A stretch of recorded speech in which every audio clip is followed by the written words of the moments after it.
Not the first guy who fell in love with a girl he met in a restaurant who then turned out to be the daughter of a kidnapped scientist, only to lose her to her childhood lover who she'd last seen on a deserted island and who turned out 15 years later to be the leader of the French underground. Figured it out yet? What's that? Who's the best pilot? No, I think I can figure that one out on my own. I heard that about you. You like to work alone. I'm your huckleberry. Why, Johnny Ringo. You look like somebody just walked over your grave. Called me here for this. The bat signal is not a beeper. Well, I wish I could say that my interest in you was purely professional. You're trying to get under my cape, Doctor? A girl can't live by psychoses alone. It's the car, right? Chicks love the car. You know what the hardest part about being you is? Pretending to be so bad in bed. Son of a bitch. Dabney, he unearths a discovery. New kid, works for cheap, flies him out here, high profile. Parties, screen tests, detective lessons, all of it. You were just being used. Shave a couple million off of Colin Farrell's price tag. Sorry, Chief, there it is.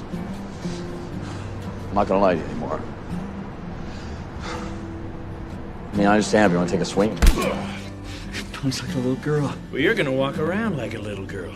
Because after I disarm this nuke, I'm gonna cut off your dick and Shove it in my mouth. You're like a broken record. That's why I fought for you.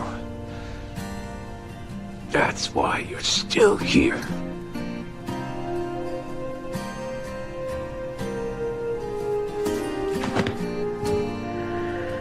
Thank you, Ice, for everything.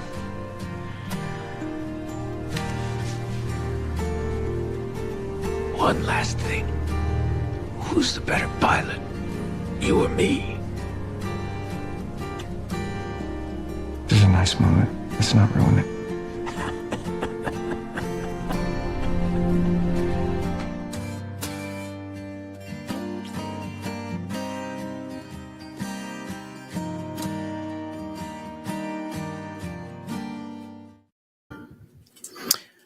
All right. Thanks for showing up. This is the tribute to Val Kilmer show. Hey, Mr. Dan, we see you in the chat. And there's a little thing I put together for the opening tonight. Definitely hits us right in the gut. Jim had to run. Hey, Texas. Sorry. Jim got all emotional and left on us. Yeah, I had to get the golden halo off my bald head.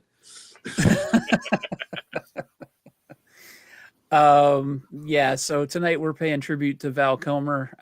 We don't have any rankings or any favorite lists or anything like that tonight. We're just going to spend as much of the show as we can talking about the man and his work and his life and his career.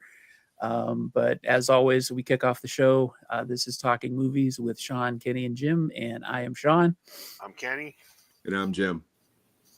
And so this will be sort of a one-of-a-kind type of show. We're just going to see where the show takes us. We're all kind of affected by this because one of the things that I noticed is we were all in high school, probably. I'm assuming we're all roughly the same age when Val Kilmer started his career in '84, I believe, is when Yes. Top Secret came out. Yes, sir. And so we were all in high school then, and we sort of grew up with him to where we are now. And of course, he left us last week, a week ago today, as a matter of fact. And so he's been a part of our lives ever since the 80s. And so we just all have different experiences watching his movies and memories that go with that. So, you know, when a big part of your life is gone, it's going to have different effects on everybody. So we're all just kind of here to talk about that. And hopefully you guys will share your memories in the chat. So we'll just kind of take it as it comes. So I hope you enjoyed the opening. Very well done. Very well done, Sean. Thank you. So I see Stacy's here, Mr. Dan's here, Texas is here. So we'll start with 1984. We saw him in Top Secret. Yep. And that was the first introduction to Nick Rivers. And believe it or not, I had not seen that movie until last Saturday. Wow. And did you like it? I loved it. Okay, good. I knew I would like it. I knew I would like it because it was, from the guys that did Airplane, and I love that kind of humor. But for whatever reason, I just never got around to seeing the whole thing. I'd seen bits and pieces of it. And I absolutely loved it. I watched it by myself. My wife didn't watch it. And I was cracking up all through the whole damn thing. It was just hilarious. Yep. With the usual, Zaz humor. Yep. Turn but- to 11. Yes. Because I think it's the most outrageous movie they did, other than maybe Kentucky Fried Movie. I mean, there's the ballet scene alone in Top Secret, is worth the price of admission. I mean, you will never think of Swan Lake the same way again. Mr. Dan says that the Peter Cushing magnifying glass bit is priceless. That whole scene is priceless. That whole scene, I was like, why did they film it backwards like that? It's so friggin' weird, but it's so cool. Because and I can only imagine. The real joke behind that scene is his character that Peter Cushing's playing is supposed to be Swedish. Yes. And they said that Swedish sounds like English backwards.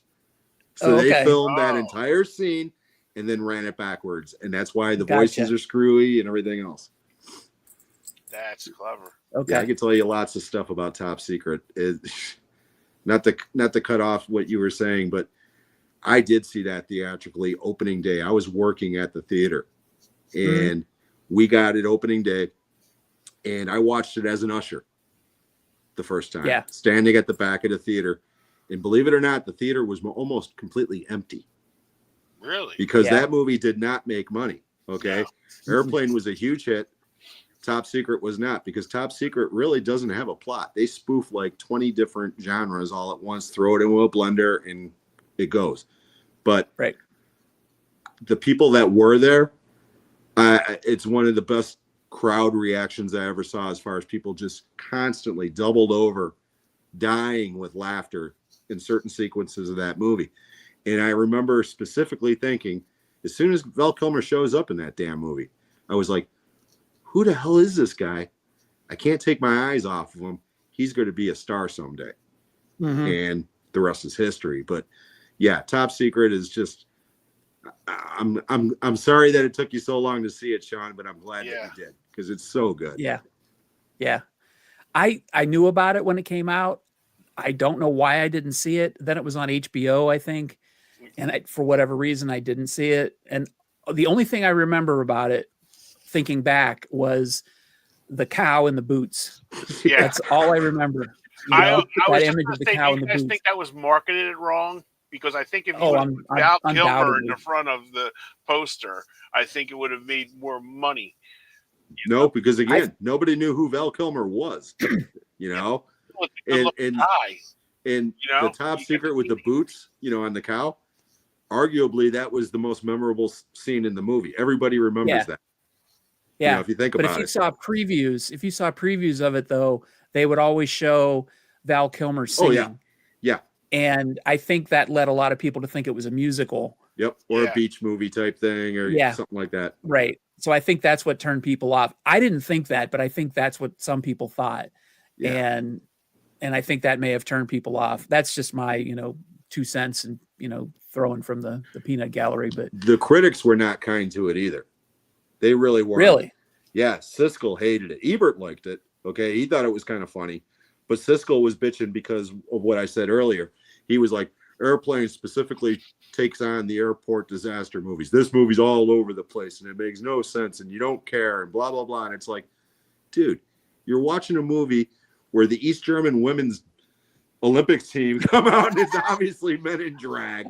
you got the ballet scene that we already talked about, and the spy scenes with Omar Sharif and the guy, yeah, I forgot the mole or whatever, but their little code names or their little code phrases back and forth to this day do you know any good white basketball players? There are no good white basketball players. Or even better, who do you like in the Virginia Slims tennis tournament? In women's tennis, I always root against the heterosexual.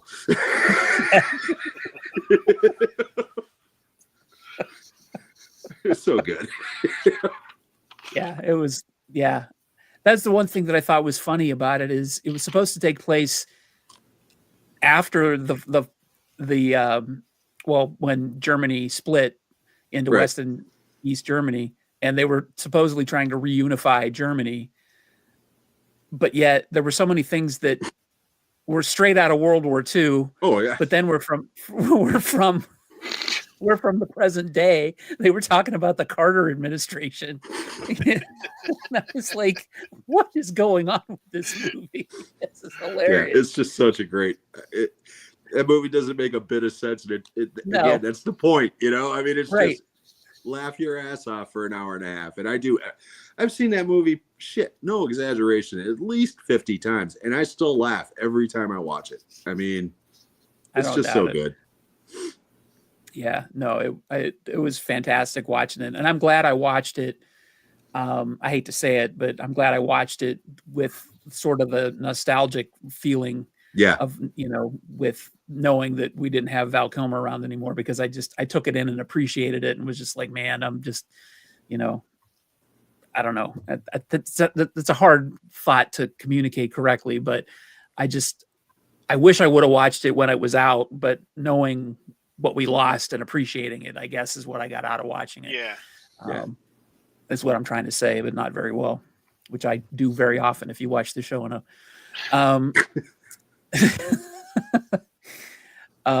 but it's funny because I didn't know who Val Kilmer was when Top Secret came out, but his next movie, Real Genius, instantly one of my favorite movies at the time it came out. Yep. That I saw probably as many times as you've seen Top Secret. Yeah. I love that movie. So do that movie is fantastic. Mm-hmm. And I think, Kenny, I know you wrote something about Real Genius on your Instagram. Yeah. About seeing it. Yeah, I seen that in the movies during the summer. Mm-hmm. And I just remember just being floored by how funny it was and how, like, you just couldn't take your eyes off of him because he had, like, that persona. Like I never forget when I seen John Candy in Splash. You couldn't take your eyes off of John Candy. Every scene he came in, he stealed. And although he was Chris Knight, he was in, the whole movie, you just couldn't take your eyes off of him. And it just, like, I think we've seen that, like, 4 or 5 times, and we rented the hell out of that when it came out on VHS. I mean, every time, if we didn't have, because it was Mom, Chris, and me, we each got a pick, 3, and I think if I couldn't find anything, I'd just pick up Real Genius again that summer. Yep. And it's just so good. It's just so good. Yeah. And I to this day, I can't hear the Tears for Fears song without thinking about popcorn at the end of the movie. To this day, every time I hear that, I smile and think of popcorn. Maybe that's why I love popcorn so much.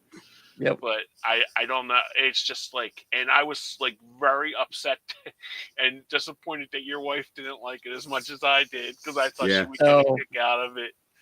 Yeah, that's what I was going to lead into. Is okay. Over the weekend, because I was watching some Val Kilmer movies for the show, and just to kind of get caught up on some things, I thought, I'll take this opportunity to introduce my wife to Real Genius, because she'd never seen it, and she likes 80s movies. And I thought, okay, this movie is typical 80s. I mean, it's complete 80s from the 80s. Yeah. She hated it. And I was like, what? And how can you not like this movie? And we ended up watching Y2K over the weekend too. I don't know if either of you have seen that. How is that? I've seen it. It's all right. Yeah. Yeah, it was on Max, and it's kind of a bizarre movie. It's sort of like a buddy movie at the beginning, and then it turns into like a goofy horror movie. But it's got a really goofy sense of humor, and it's kind of gross. It's kind of trashy, but it's the kind of humor that my wife and I like. So we watched it. So, but when it was over, my wife goes, "Oh, I like that so much better than that garbage you made me watch the other day." Wow. Oh my goodness. It's like, oh. Wow. Yeah, I told my wife that Lori didn't like it either, and even she was shocked. Really? How could you not like that movie? Yeah, it's just, and the funny thing was, I had shown it to a group of friends maybe 10 years ago, thinking they would like it, and they thought it was slow, and it wasn't funny enough. And I'm like, did the humor go by too fast? Like, did you have to pay attention too much, or Maybe you was had it to just be not? maybe you had to be a teenager, or you had to have Yeah. seen it at that time to appreciate it. I don't know. I love that movie. It's Well, Yeah. like, Again, wow. that was 1985, so that was the science summer. Okay, Right. Weird Science and Back to the Future. And, Yep. and Real Genius, out of all those movies, including Back to the Future, it's the smartest of those movies. Okay. Yeah. Yes. And I think that does turn certain people off. They just like the more obvious humor, like Weird Science or even Back to the Future. Okay. Yeah. Martha Coolidge, who directed Real Genius, who also directed Valley Girl. Okay. Really underrated director. I loved. Did you happen to see the tribute that she left to Val Kilmer about Real Genius? I did, but I don't remember it. She said her quote was, and I might be off, so don't quote me on this, but basically she said, Val was a great guy. I don't exactly know where he is, but I'm hoping that he is surrounded by thousands of naked women that are throwing little pickles at him. Yes. And that made me smile so much, because that's one of my favorite bits in that movie. Why am I the only one who has this dream? I mean, it's just, yeah, I agree with you, Sean. Real Genius is just a wonderful movie. It's a great movie. Yeah. It's when I watched it as a kid, I identified with what's his name? The kid that's coming in. Is it Josh? I think it was Josh. Well, his name in real life was Gabe Jarrett. I'm trying to remember. Gabe Jarrett, yeah. He's the boy who looks like Sarah Jessica Parker. Because I thought Josh was the asshole kid that they put the microphone in his mouth or whatever. Yeah. This is gone. Stop playing with yourself. Let me see. Mitch was his name. Mitch. That's his name. Yeah. I identified with Mitch just because, I've said this on my channel before. I always identify with the sort of out of character or out of place, fish out of water type thing, because when I was a kid, I didn't have a lot of friends, and not to get all weepy eyed, but I didn't have a lot of friends, and I was sort of the outcast and whatever when I was younger. So I kind of identified with him, and I wanted to have a friend like Chris Knight. Right. Like if I could pair up with a guy like Chris Knight, that would be awesome. And somebody could take me under their wing and show me that kind of, attention and be cool. And man, Chris Knight would be the awesomest best friend to have, and then later on, as he gets accepted, then I want to be Chris Knight. By the end of the movie, I want to be Chris Knight. So Chris Knight became like my hero. He was that's where I got a lot of my sense of humor, I think, was from the Chris Knight character. Just sort of throwing out one-liners and, just stupid shtick. And I think that's what it really hooked me into that movie, is that sense of humor that he has, just, throwing liners out. And if the one doesn't stick, the next one will, because he's just constantly got to come back for everything, Kent. That was the other guy's name. Kent. Yeah. Kent. Yes. He was the asshole on Bachelor Party. Yeah. Same guy. Yep. Yeah, Mr. Dan said that William Atherton was a great foil in that movie, and he was. And that's the funny thing, was that this movie had such a dark undertone to it because yeah. they're creating a weapon to kill people from outer space. Vaporize anybody from space. That was the whole deal. It's like, yeah, that's pretty dark. So I don't know. Maybe that's why my wife didn't like it, because it was sort of that dark, dramatic subplot or whatever. But I don't know. But that was just a great movie. And Laszlo, who I refer to as the guy who lived in the closet. I want to be. Yeah, you are Laszlo. I have a coworker who I think is Laszlo. He's got long hair, long beard, and everything. And I'm like, man, he must live in a closet somewhere. He's probably got a computer down there. The guy who lives entering all these contests for Frito-Lay and stuff. But yeah, I had to make the connection between Lori was watching White Lotus and what's his name? That plays Laszlo. Jonathan Gries. Yeah. Gries, yes. He was also in The Pretender too. Fright Night 2. Napoleon Dynamite. Oh, Uncle Rico. Yeah, that's what I had to bridge to make the connection to her. I'm like, that's the guy that lives in the closet in Real Genius. This was before we watched it. And she's like, oh, really? Oh, okay. I thought I'd get to her some way, make some connection that way, but that didn't work either. I tried everything I could. Yeah. But, well. It is what it is. Not everybody can like everything. Before you move on from Real Genius, though, we gotta mention Deborah Foreman.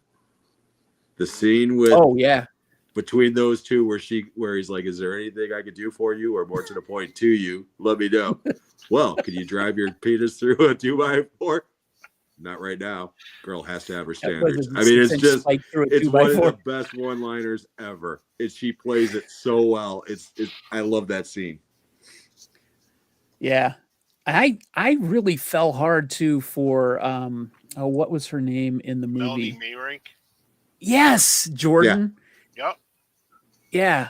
I mean, she would probably drive me crazy with the way she talked and acted, but she was a cutie in that movie. I don't know what she does now, but do you have a bed? Do you want me to make you one? Yeah. And then Mitch walks into her room and she's sanding the floor.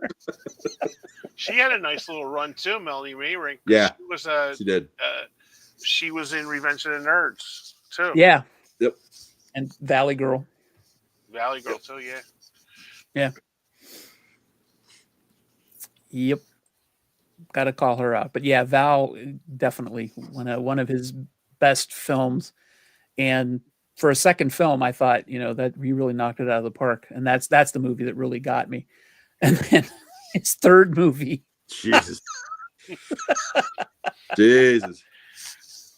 Total flop. Yeah. Nobody ever heard from him again. Yeah. Just a little movie called that Top Joker Gun that he was in there with? That other young guy that nobody ever heard from again. Somebody, yeah. Tom Drive. He likes to jump on furniture or something. Yeah. I have a story about that one, but I'll let you guys talk about Top Gun. You guys can take it away because I'm sure you saw it before I did. Yeah, that's another one I saw many times and loved at the time. And still do to a certain degree. I mean, that movie hasn't aged well. Let's be honest, okay? But there are still things in that movie I like, and I'll always like. And Kilmer's great in that movie as Iceman. He really is, and so is Cruise. The two of them play off each other extremely well in that movie. But yeah, that movie was huge that summer. I was working, at the theater. That was the summer drive-in experience for me. And yeah, we had that sucker for almost a month, which is unheard of for drive-ins. Wow. But yeah, Top Gun was great. The thing that got me about the whole Top Gun phenomenon at the time, though, was that military recruitment went up across the board. Okay. Yeah. But especially in the Air Force, they said it tripled. Those guys are Navy pilots. They're not Air Force. So that part always kind of made me laugh a little bit, Yeah, but if you were a stupid kid, Jim, you wouldn't know that. You just want to fight, you just want to fly with Maverick and Goose, and, you know. Yeah, there was lots of people, lots of kids walking around going, "I feel the need for speed," God. you know, and trying to do that Right. fucking, you know, yeah. I was one of those kids. Here's my Top Gun story. It was also during the summer, we got to go to the movies for our birthday. So that was my birthday movie, Top Gun. Okay, so I always had my hair in wings, you know, Hey, Sean. sort of like the, you know, Barry Gibb kind of look, you know. So when I seen that, the high school I went to was a vocational school, and one of my friends worked in beauty culture, and after I seen that, I said, "Mom, I want that," and she's like, "Love, what are you talking about?" I said, "I want that haircut like Tom Cruise." So I went to Steph and I said, "Steph, can you do that?" She's like, "Can't do miracles," you know. So I came home with the wet look, and my hair didn't move for like 2 days. I had so much mousse and gel in my hair, you know, it was just like crazy. And I wore it for a number of years. So, you know, but that's, oh man, I can't tell you how many times we went to see that, because at the time my friends were starting to work at the movie theater during the summer.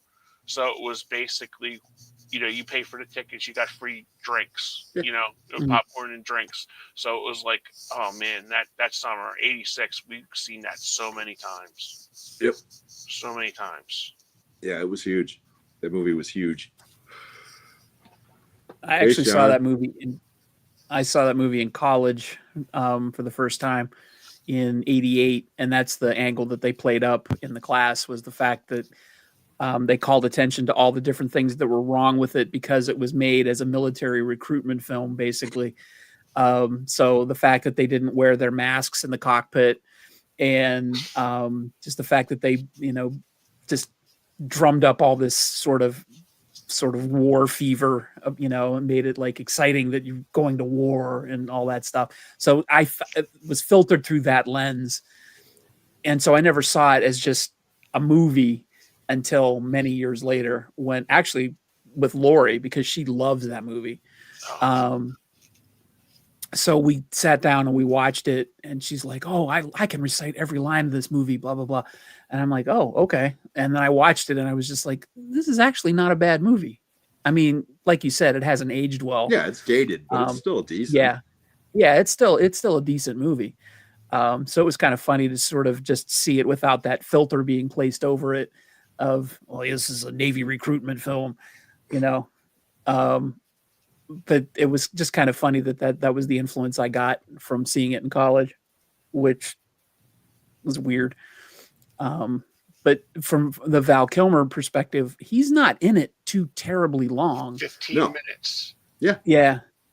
But he makes a very big impact. And one of the things that I think is funny is when you first see it, or if you saw it back then, you think, or as a kid, Tom Cruise is the cool guy and Iceman is the villain. If you see it as an older person, Iceman is the responsible one. Yep. I wouldn't want to fly with that fucking Maverick guy either. He kills Goose. Yeah, exactly. Right. Spoilers, by the way. Yeah, sure. He that was another thing when we went to see it. I remember because we were obsessed with Revenge of the Nerds, and he's like, my brother's like, Gilbert died. You know, because that was his role in Revenge of the Nerds. It should have been Booger. And it's funny, how many years was he on ER? Every time it would come on, it's like, oh yeah, that's a show with Gilbert. Yeah, they killed him on that show too. They dropped a helicopter on him. Spoilers for anybody who hasn't seen. I never saw a single episode of ER, but I know that. Are you fact. kidding me? I don't watch TV that much, Benny. Yeah, I just don't watch TV that much. Oh man, that's funny. He gets the hand crank, RCA 78 on in place. Yeah. Al Jolson records. Al Jolson.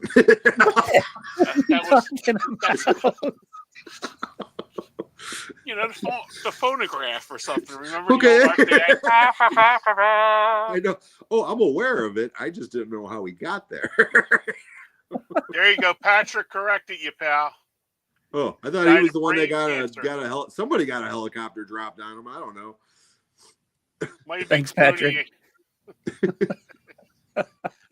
So what's next? Sorry, Sean. So next up, in '88, he did Willow and played Mad Mardigan. I saw Willow once and only once, and it was in the theater, and I remember liking it, but I don't remember much of anything about it. I have not seen it since. So have you guys ever watched Willow recently? Yeah. Not recently. Yeah. Not recently. I watched it again theatrically because I was working. Yeah. I was managing at that point. And because it Val Kilmer in it, and because it was Ron Howard and George Lucas, I was like, I want to check this out. And I won't go so far as to say I don't like Willow, but I never connected with it the way that I had hoped. Let's put it that way. And I think it's because it's more directed towards children, which is fine. Okay. But to me, it's not a bad movie. It never connected with me. But I know a lot of people who love that movie, including my wife. Yeah. She loves that movie.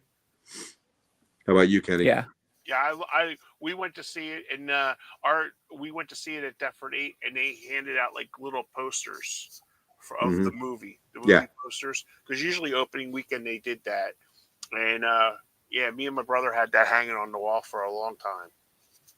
Yeah, I really enjoyed it. That's really open for a rewatch, because I remember, was it last year that they Disney Plus killed the sequel series. To that? The series. Yeah, they did a TV show or whatever that did not go over well. I never saw it. I never seen it either. No, it was funny because I was going to watch it, and somebody from church goes, no. You know, you don't have to worry about that. You know, and then basically it was gone. You know. Yeah, like I said, it's a very iconic film. It's just it never really connected with me. Yeah, I own it, but I got it from the Disney Movie Club before they went out of business. But I haven't seen it. I grabbed it on Blu-ray, but I haven't watched it, and I've been meaning to. But yeah, I think exactly along the same lines as you, Jim. I think when I watched it, I wasn't in the target audience for it, and I respected the fact that it was a George Lucas production and Ron Howard did it and Val Kilmer was in it, and it was a fantasy film. And fantasy films with me I don't want to say they don't work, but I don't like them as much as I like science fiction and horror. It's sort of kind of down on my tier of genres, but I like them. It's just they don't typically resonate as high. Did you like Legend, Sean? I've never seen Legend, so sorry. Legend is a beautiful movie. Yeah, okay. Tim Curry saves it. Yeah. Tim Curry. Jim Carrey. Tim Curry. Tim Curry. Tim Curry. Tim Curry. I'm sorry. Okay, I thought you said Jim Carrey. I was like, Jim Carrey. Tim Curry. We went from Al Jolson to Jim Carrey. Let me drink a little bit of water. But no, Legend's a beautiful movie, but I don't think you would like it, if I'm being honest. I mean, Tim Curry is awesome in it. He really is. Yeah. I started watching it once and I didn't get very far into it. Not because I didn't like it, just because I had to do something. Excuse me. And I never got back to it. But I bought it used, I think, last year, and I do intend to watch it, but I haven't watched it yet. But getting back to Willow, the only thing that I remember about the movie is that there's a monster in it called the Ebersisk, which was named after Roger Ebert and Gene Siskel. Yeah. That's the only thing I remember about it. Yeah, and both of them hated that movie, so maybe there was a bad blood there. Who knows? Right. Yeah, that's the only thing I remember about it. It's like the mayor and his assistant in the Roland Emmerich Godzilla movie, Roger and Gene. Yep. Mm-hmm. Getting called out, Kenny. I know It's it is. not It water. is water. I don't drink. This is water. Yam water. Well, Patrick called out Joanne Whaley. I think that's how you pronounce her last Yeah, name, which they were was married at that eventually, time. Yeah, beautiful. uh, woman. which was Val Kilmer's wife for a bit, and she Mhm. was in the next movie that Val was in, which was Kill Me Again, which is what Stacy let us know, Mhm. which I've never seen. I saw it on cable years ago. I don't remember a thing about it. I just watched That- it today. Wasn't a fan. So, Really? yeah. I mean, she's gorgeous. I was telling Sean I couldn't believe how gorgeous she was because I haven't seen Willow in years. You know, But beautiful but woman. absolutely gorgeous girl. Yeah, she was in a movie with Bridget Fonda called Scandal, and Oh, okay. that was when Bridget Fonda first started out. And yeah, that's a really good movie too. But yeah, I know I've seen Kill Me Again. If you held a gun to my head, I couldn't tell you a thing about it other than now, hey, Val Kilmer's in that. You know, so Right. Yeah. And And then unfortunately, in as much as I loved Val Kilmer, there's a lot of movies like that in his filmography with me. So I'm sure as we go along, there's going to be a lot of that. So sorry, Yeah. anybody who's a fan of those movies. Right, and that's what I was going to say. And at this point, we enter into probably the hot streak of his career, more or less, with The Doors in '91, and that was a movie that I was completely obsessed with. I worked at a theater; I was a projectionist at the time, and I've seen that movie probably 20 times. Wow. It's like 2 hours and 20 minutes long, and I would see it. I would come into my days off and watch it. I would watch it, bits and pieces of it while I was working. We would stay after work and watch it. I would run the projector because everybody seemed to be like obsessed with it.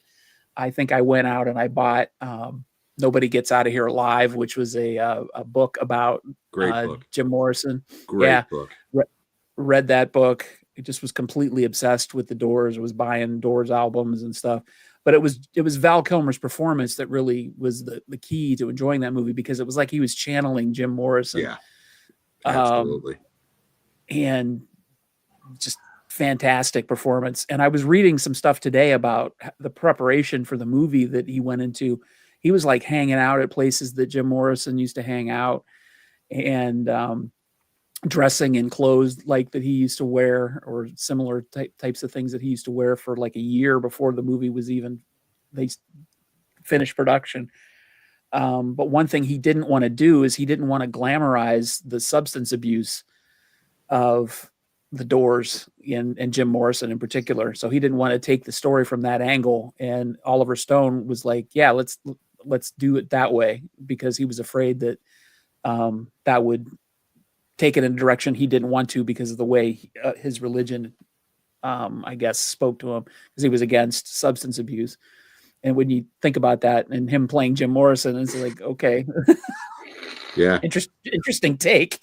And but, John okay. Holmes later on in his career. And John Holmes later on, yeah. So, all right, but yeah, I was totally obsessed with that movie. Yeah, then him and Oliver Stone did some peyote in the desert and decided that they could work together. Yeah. Which would not surprise me. But no, Yeah. I agree with everything you said, Sean. The first time I saw the movie, to be honest, I was a little bit underwhelmed with it. But not from him. I was blown away by his performance from the get-go. And then I saw it again and I enjoyed it much more. And unfortunately, I don't own it. I used to own it on DVD. I'm going to get it on Blue eventually. But with the exception of Tombstone, I think it's his best performance. I really do. You a fan, Kenny? I hadn't seen it until I rented it, like in the 90s, like the mid 90s when that came out. I wasn't a big fan of the Doors. Sorry. Not at all. Oh, it was cool.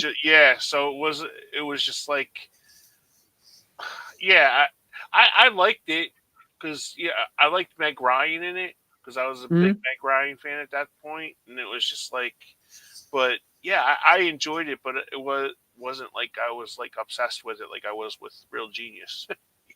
Yeah. Although they're two different movies, but Absolutely. it wasn't, it was, I don't know. It's just like with biopics, they're very hit or miss for me. Like with Man on the Moon, it was okay, but then again, I wasn't a fan. I wasn't too much of a fan of Andy Kaufman, Right. other than Laka. Thank you very much. Right. That's about all that I remember from Andy Kaufman, because I was too young to watch Saturday Night Live back then when he was on it, and I don't know. I don't really have I might have to watch that again if I can find it. Well, if you're not a big fan of the Doors music, chances are you're not going to be a big fan of the movie. I mean, outside of like, wow, Val Kilmer's really good in this, because he's great. Everybody's great in that movie. The guy who doesn't get enough credit for that movie is Kyle MacLachlan, because he plays Ray Manzarek, and he plays Ray Manzarek like perfectly. I mean, the cadence of his voice, the way he talks. I mean, he channels Ray Manzarek a lot in that movie. Oh, okay. Yeah, it's hard for me to make anything about that because just like Light My Fire and the Billy Idol song, L.A. Woman. L.A. Woman, yeah. Yeah, that's the only two Doors songs I know. And I love music, but those are the only two that I know. Riders on the Storm. Oh, they sing that? Yeah. Yeah. Oh, okay. They sing a lot of songs that you probably don't realize is the Doors. They had a lot of songs that were pretty damn bad. Yeah. People Are Strange. People Are Strange. I mean, you've seen The Lost Boys. Oh, okay. Yeah. People are strange when you're a stranger. Okay. Then I do know that. Okay. I'm not going to say. There is no probably copyrights. No copyright. Yeah, there is probably like songs from, but I just don't, Just didn't realize it was the Doors, Yeah. Yeah, which is I wasn't a big Doors fan before I saw the movie.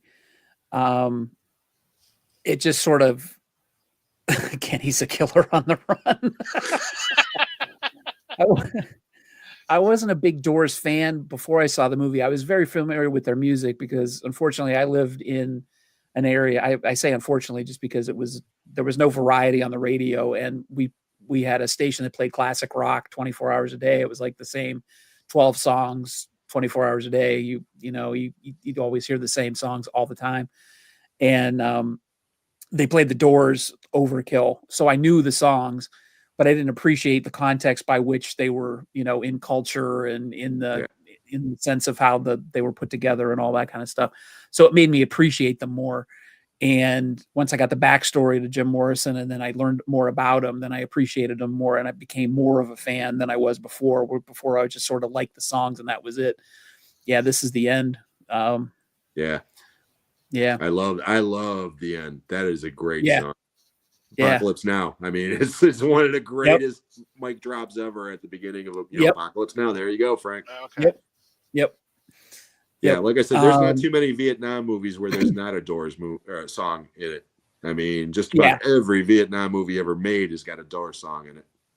Yeah, if it's not Doors, I wasn't oblivious to because I remember in the 80s where everybody wore the plaid jackets, and they always had like Ozzy stickers or something like that. And they would have Doors, attached to their jackets, the denim jackets. So it was like I knew who they were. I didn't hear any, because I didn't. Honest to God, guys, I didn't hear Led Zeppelin until I was in high school. No, I believe that.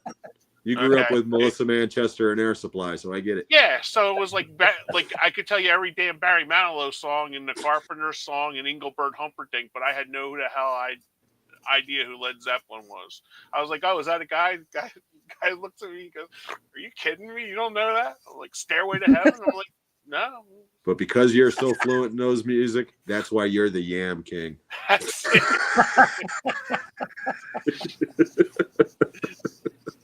I I could tell you every Billy Joel song from the first one to the last one, but I couldn't. There's like some I'm just like totally like dense with, and the Doors. I might have to after this. I might have to go with educate myself now. I'm totally not teasing you for not liking the no. Doors. Yeah, not at all, man. Not at all. Oh no, I'm not offended because it was like I was the Doors. The Doors wasn't in the band show, right? The Last Waltz, right? They weren't in that, right? No, that's okay. The band. Oh, okay. Yeah, because I love like Van Morrison. Okay, so yeah, Van Morrison's cool. Yeah, Van the Man. Oh yeah, Mr. Dan said I'm one of the weirdos who like the Doors with Ian Astbury. They had a performance on PBS. Yeah. I remember that. They came back as the Doors of Reality. What did they call them?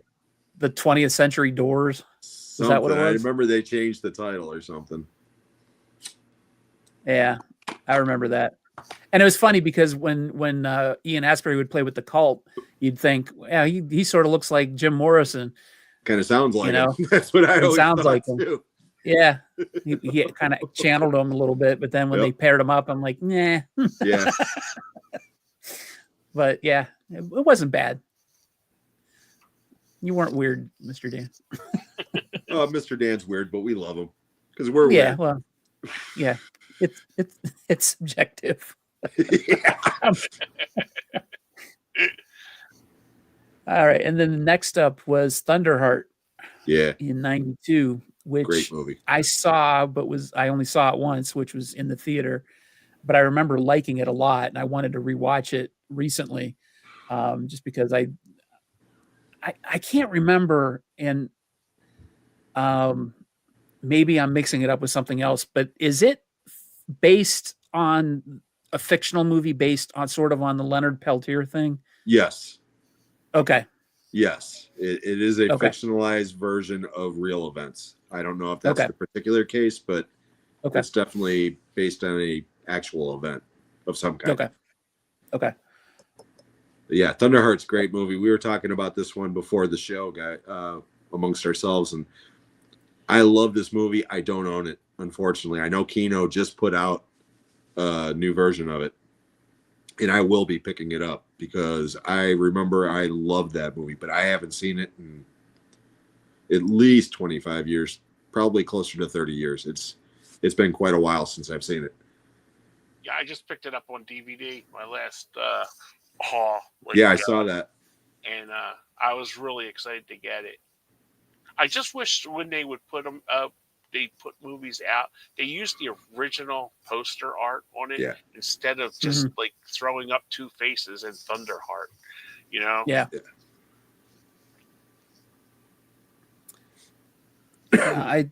I'm way overdue on a rewatch of that. I have the old Blu-ray copy of it, but I didn't know Kino was putting out a new version of it. Yeah, or is it out yet? I'm pretty sure it is. Yeah, I might be mistaken, but I'm almost positive it is, and I'm almost positive it's Kino. Okay, but that's cool. That one came out. The Sneakers hasn't yet, so yeah, it should be out. Okay, cool. Then I'm showing 93. Oh, sorry. Go ahead. I just don't think it was part of that sale that Kino's got. Oh yeah, because it's like brand new. It probably came out within the last month or so. Okay, yeah, it's $27.34 on Amazon. Bright screen. Yeah. No, officer, I wasn't there. He was dead when I got there. Yeah, I forgot when I put my phone up there. You can't say it, dumbass. I'm gonna catch a the tan orb of from knowledge. Kenny's phone. When Kenny holds his phone up to the camera, it's the orb of knowledge. You're just getting me directly into your head. Yeah, Mr. Dan said Sam Shepard, Kilmer, and Graham Greene. Great cast. Yeah, that was good, Mr. Dan. Yeah, it is. I remember it being a really good movie. Yeah, that's all I remember. It's not coming up on Kino, Mr. Dan said. Oh, okay. Then I stand mistaken, but I know somebody just put it out. Yeah, I remember seeing it was coming, but I did not catch who by, and I already own it, so there wasn't a reason to track it down. so I didn't do any investigating. Huh? Yeah, it's just says Sony is the manufacturer. Okay, then it's probably Sony then. Oh, it's just Sony then. Yeah. Is it a 4K? It is Blu-ray. Oh, it's just the Blu-ray. It's just a Blu-ray. Sons of bitches. Yeah, nothing comes up on 4K, just Blu-ray. Okay. Thunderheart. That's fine. It's probably a remastered version because the one I got, I think, was put out fairly early in the life cycle of Blu-ray, so it probably looks like shit. Yeah, it came out May of last year, May 21st of last year, the Blu-ray. Okay. Shit, I was way off. Yeah, Stacey, I saw you mentioned Thunderheart. We'll get to him. We're going chronologically here, so we'll get to him. So yeah, 93 was a big year for Val Kilmer. He came out with The Real McCoy, which I've never seen. Saw it once on video, don't remember it. With Kim Basinger and Terrence Stamp. Yeah. I remember it coming out. I also remember not being that interested in it because it's basically about Kim Basinger's character. She was a bank robber, and I don't know. Like I said, I've seen it. Even you describing the movie, nothing is coming back. Yeah, I remember the poster more than I remember anything else. Building. What's that? Her climbing on the side of a building. Yeah. Yep. But yeah, I don't remember anything about it. When did you see it, Jim? Theatrically? Probably the VHS days. Okay. Like because I was working in a video store right around that time, and I watched everything when it came in, as background noise type thing. Mm-hmm. And yeah, I know I've seen it, but like I said, outside of who's in it, couldn't tell you a thing about it. Yeah, it did not get very good reviews and did not do very well at the box office. That's probably why, because nobody was very interested in it. Right. Phil Mink said Kilmer had one of the great all-time hot streaks in the early 90s. The Doors, Thunderheart, Tombstone, True Romance, Heat, and The Real McCoy is the most anonymous of these. So, well, somebody likes it. Yeah, all right. And then we come up on the one that we'll probably get the most mileage out of tonight is Tombstone from 93, where he played Doc Holliday. Come on, give me those fireworks, baby. Sons of bitches. Come on. Nope. If any movie deserved fireworks, it's Tombstone. Absolutely. Yeah. I was telling the guys before we went live that I watched Tombstone last night for the first time since the 90s because I had forgotten how great it was. And I wanted to be fresh on it for tonight. And man, did I forget how great that movie was. Oof. Yeah. And how many people are in it. Yeah. That either were great or famous or who went on to be famous later. Just unbelievable. But Val Kilmer is at his best in that movie as Doc Holliday. Absolutely. Yeah. But I had a moment in the movie when I was watching it. I was probably halfway through it, and I'm like, I don't remember this movie being this way. I just why is this movie so well regarded? I mean, Val Kilmer's okay in it, and he's really good, and then all of a sudden, shit hit the fan. Okay, I was just to say, wow. And then the movie kicked in, and I was like, holy fuck, this movie's fantastic. Tell him I'm coming, and I'll bring it all with me. One of my favorite lines from that is early in the movie. It's the when the brothers meet Doc after the shootout, and he just goes, "Your town is so cosmopolitan." And I was just like, that is just such a great line. The way he delivered it, and the way I swear to this day, that they shot back to Sam Elliott, and he just laughed. And I always wondered if they kept that in, like he wasn't supposed to, because it was right after Wyatt took over the gambling facility. Yeah, when Billy Bob shows up. Yeah. With the shotgun. I forgot you was there. You may leave. But when he said that, and it's just like in Sam Elliott's face, he just like started laughing. I was like, I wonder if the director kept that in because it was just like a take, or that was supposed to happen, because it was just like genuine. It wasn't like, because even Bill Paxton like smiled when he said that. Yeah. Yeah. No, that is one of the best casts ever. Ever, in my opinion. Okay. I mean, even little tiny parts are played by great actors. I mean, Michael Rooker's in that movie, and most people don't even remember he's in it. Okay. Because the cast is that deep, But out of everybody, Kilmer, he steals that movie with ease. I mean, it's like, I've been bitching for years. I mean, we talked about it on the Oscar snub show. He should have won Best Supporting Actor that year, and he wasn't even nominated. Yep. And that will bug me until the day I die, because to me, that is one of the best performances of the 90s, period. It's just phenomenal. And Mr. Dan says, thank God Kurt Russell took charge of the script and trimmed it down. Yeah. He ghost directed the movie. What's that? Rumor has it that he ghost directed that movie because of all the problems that they had. I was watching a clip of Val Kilmer at an Ohio Comic-Con down in Columbus in 2012, I think it was, and he was taking questions from the audience, and somebody asked him how he came up with his character, his portrayal of Doc Holliday in the film, and he was kind of talking about these tapes that somebody sent him of the dialect of a Southern aristocrat. And he said the guy talked so slow that everything he said was funny.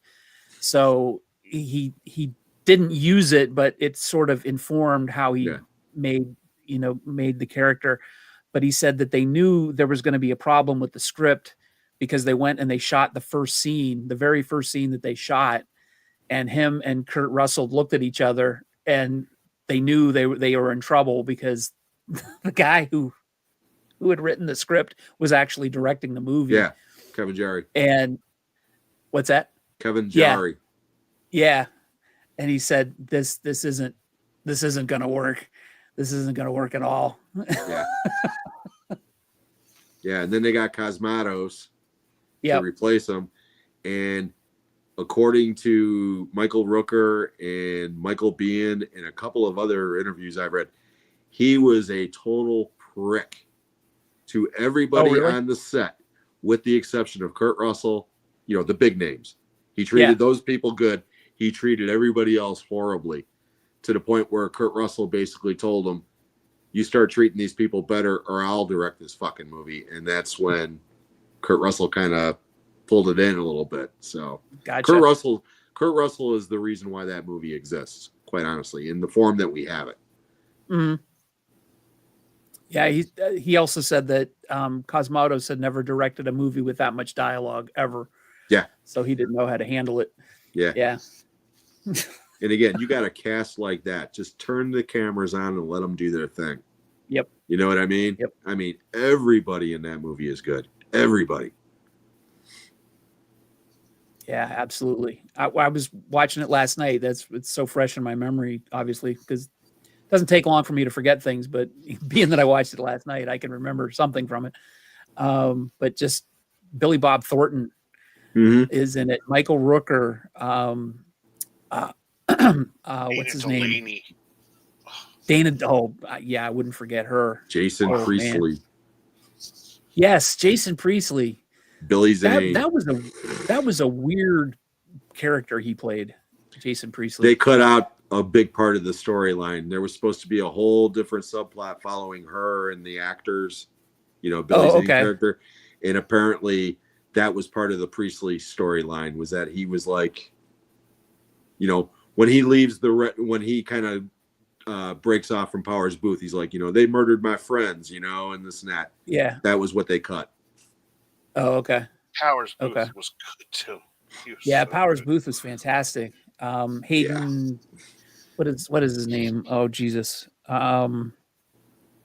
Hayden Church. What's his name? Thomas Hayden Church.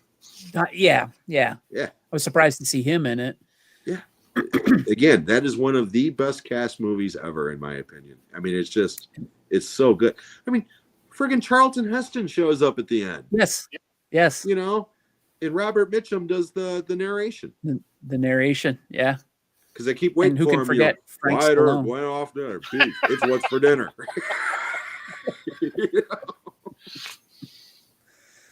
Yeah, that just an amazing movie. But I think we were talking way before the show today about stuff that kind of affected us, about quotes and things about that kind of got to us. And there was the quote in the exchange with Doc Holliday and Wyatt Earp. And Doc Holliday says, "What did you ever want?" And Wyatt Earp says, "Just to live a normal life." And Doc Holliday says, "There's no normal life, Wyatt. It's just life. Get on with it." Yeah. And that just sort of got me right in the feels, last night. Just, that's it. There is no normal life. There's just life. And that just seemed apropos. And the other one was where he said, "I have no friends." Yeah. I got lots of friends. I don't. Yeah, I don't. Yep. Yep. Yeah. And the other one too that I thought was funny, he was talking about Johnny Ringo. Why does he need revenge for what? Yeah. Being born. Yeah. Oh yeah, Stephen Lang is Ike too. Yeah. Like I said, I kept thinking that was Brad Dourif. No. For a minute. Yeah, you can go on and on with the cast on that movie. I mean, it's just we haven't even mentioned Bill Paxton or Sam Elliott, really. I mean, it's like it goes on and on and on. It's such a great cast movie. And again, Kilmer, everybody's stellar in that movie. Kilmer's on a different level. Yep. Will there ever be like a time that we find out like the whole backstory with why people don't get nominated and people that do get nominated for an award? Well, again, a lot of it's politics. A lot of it is who's voting on whatever award. A lot of it is a lot of things. Some people just don't like Westerns, so maybe they didn't even watch that movie that year. Val Kilmer around this time, even though since the years have passed, everybody who ever worked with him said he was great. But I remember at the time, he had a reputation of being difficult, and they were saying, no, he's not difficult. He's just a perfectionist. Mm-hmm. Yeah. That's the reoccurring theme that I've been reading about all week long when people talk about him, saying people thought, at the time that he was being difficult, and it's like, no, he just wanted it to be perfect. Right. So yeah, I've heard a lot of that. He was, crap. He said something else too during that the clip I was watching from the Comic-Con about working.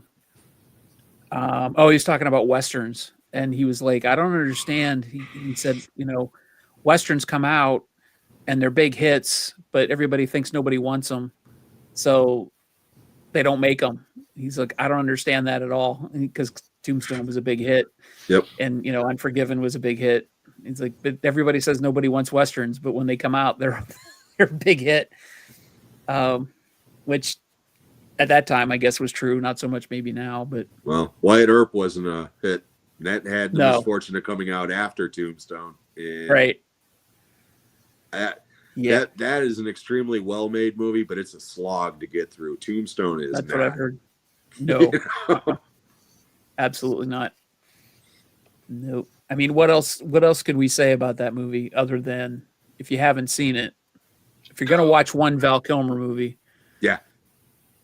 it's not my favorite. It's not my favorite Val Kilmer movie, but it's his best performance without a doubt, in my opinion.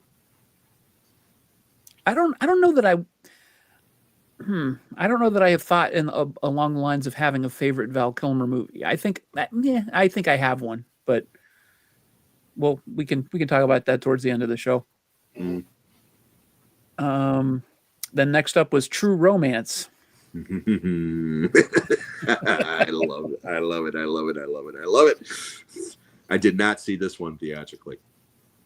I did not either. To my undying shame, because even though I knew who was in it, and I knew who directed it, and I knew it was a Quentin Tarantino written film, for whatever reason, the title threw me off, and I was not expecting what that movie is. And what it is a perfect popcorn movie. It is just so much fun from the first frame to the end. And Kilmer, again, you never even see his face in that movie. He's the ghost of Elvis. He's a guardian angel character, whatever you want to call him. Okay, he's awesome in it. He just does this goofy Elvis impression, and it works for how audacious that movie is. And I could talk about True Romance for the rest of the show. It's technically you can say that it's not a Val Kilmer movie, okay, but it's my favorite movie that he appears in. Let's put it that way, because it's outside of Pulp Fiction, it's probably my favorite Tarantino property. I mean, I love True Romance. It is just so goddamn good. And yeah, Dan, I know that movie flopped, and I wish I could have seen it theatrically for the scene with Dennis Hopper and Christopher Walken alone. To see that on the big screen with an audience would have been amazing. I unfortunately... Go ahead, Kenny. I seen it on video at the video store, because that's when. And actually, I didn't see it like in '93. I seen it like after Pulp Fiction came out. You know, they were going through all of his other movies. I know it was a popular rental at the store, but I didn't.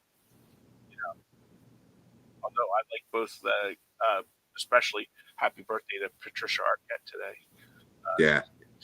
She's great in that movie. She's great in that. Yep. Yeah, I saw it once.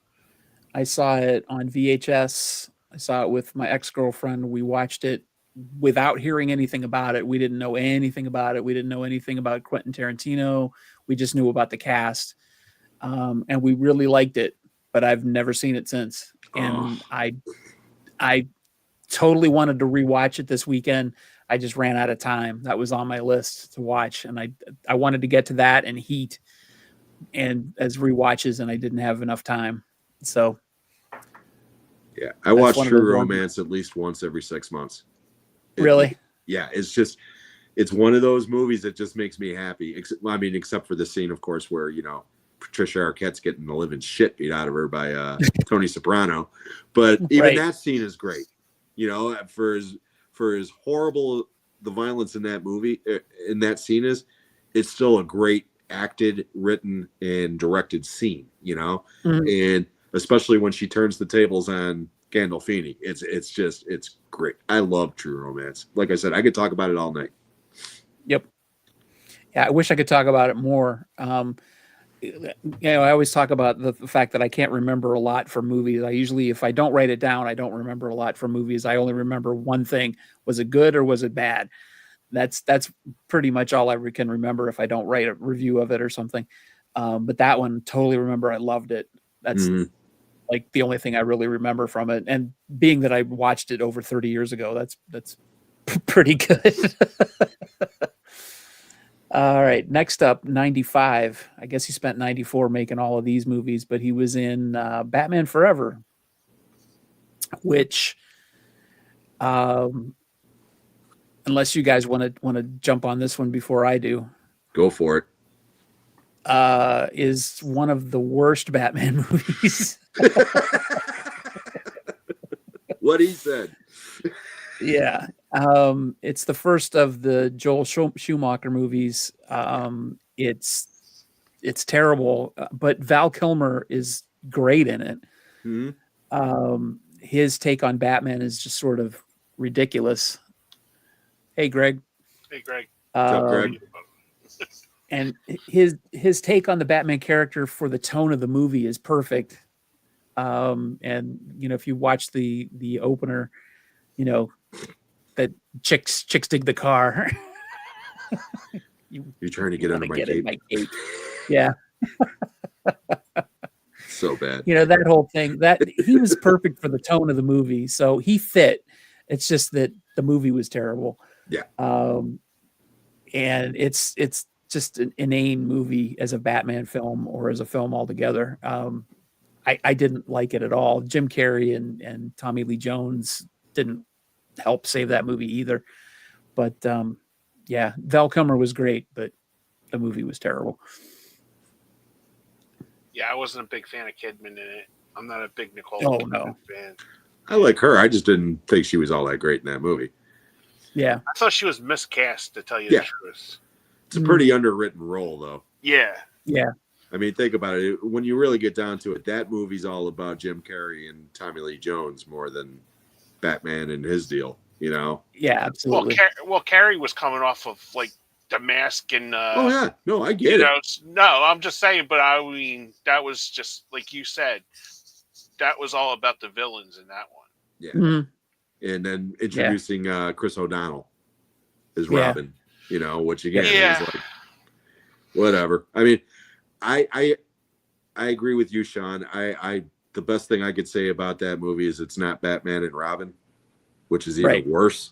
Okay. Yeah. And Kilmer is definitely the best thing about that movie. I mean, the production design and shit is good.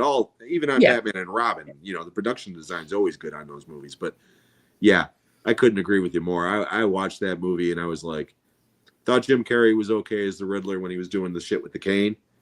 But Tommy Lee Jones is god awful in that movie. And I love Tommy Lee Jones. But he's horrible as Harvey Two-Face. I mean, just horrible. So yeah, I'm not a fan of that movie either. Yeah. Not a fan. Not a fan. Not a fan. Next up was Heat. Big fan.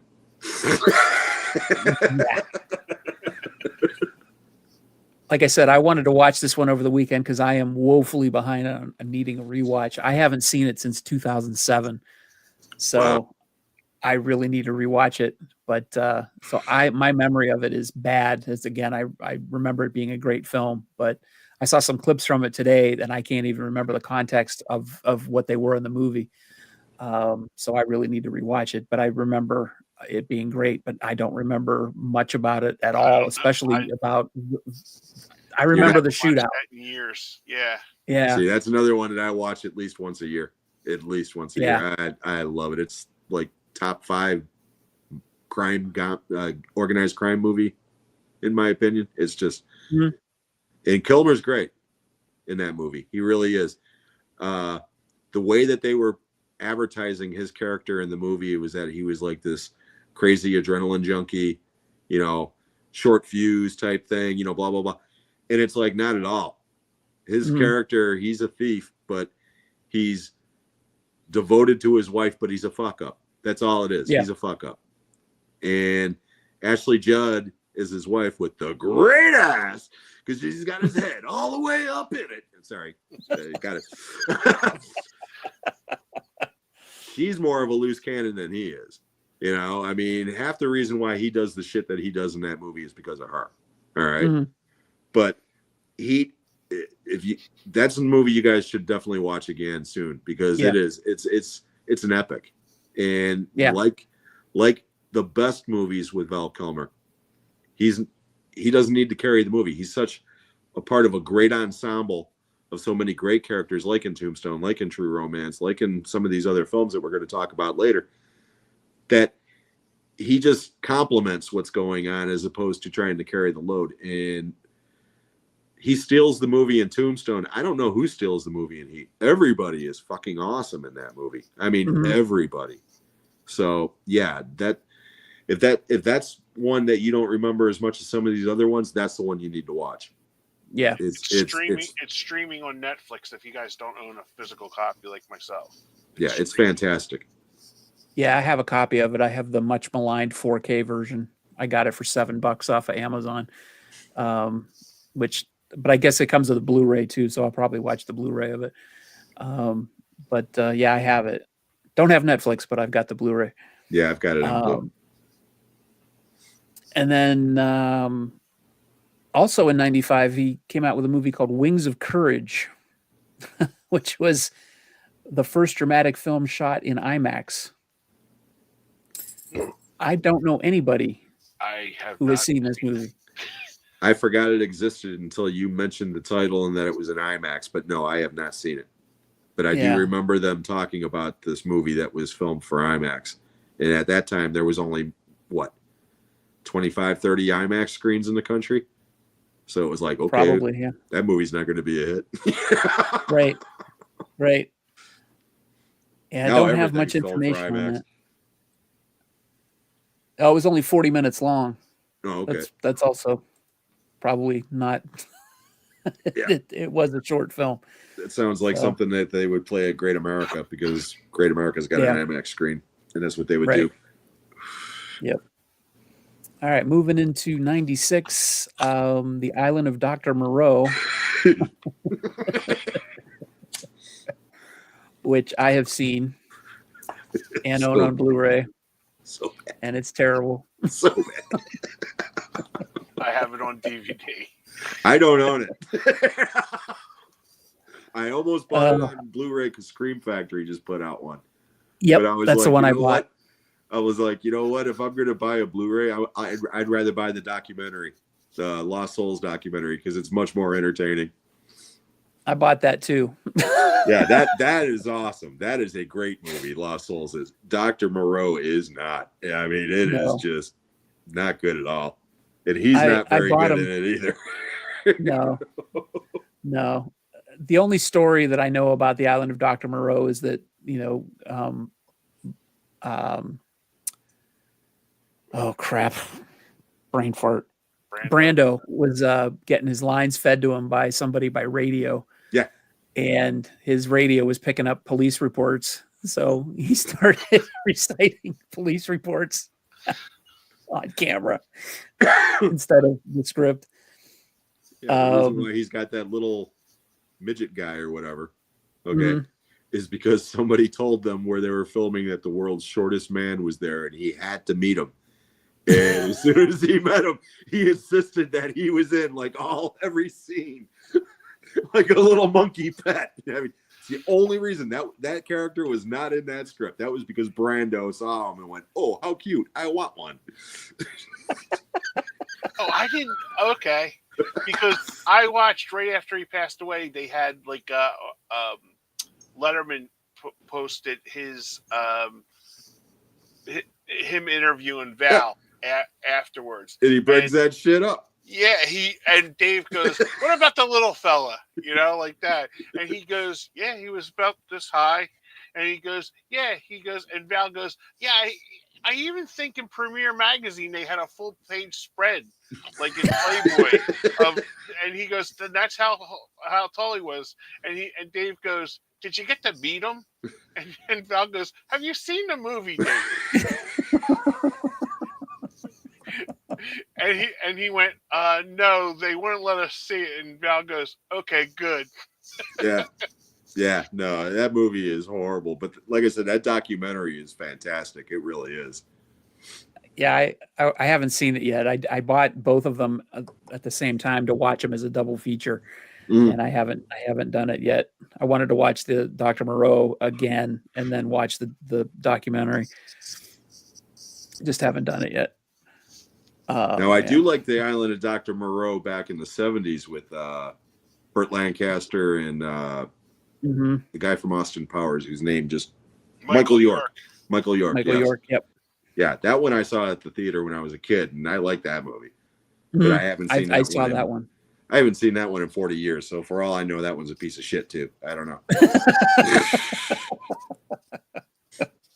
As Greg calls it, the Island of Dr. Oh no.